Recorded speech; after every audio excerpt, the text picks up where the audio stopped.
amma ga'i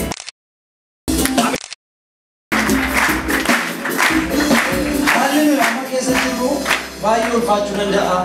haala baay'ee wanta seen amma jiru hin beekna waan ta'eef jechuudha garuu obboleessi keenya namoonni deeminaa faarfannaan garaatti fufa gana ol utaallee qilleensa irratti akkana dabnee waaqayyo waaqessina dhugaa waaqayyo hin deeminaa dhala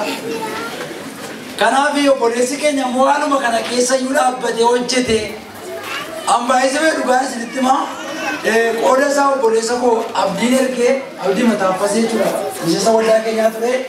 amma qarshii 11,000 argagaa saayit maandisii ta'e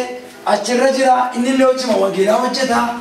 waaqayyoo kana godhe immoo sochii makanaaf jennee xixiqqaa isinitti fakkaachuu danda'a malee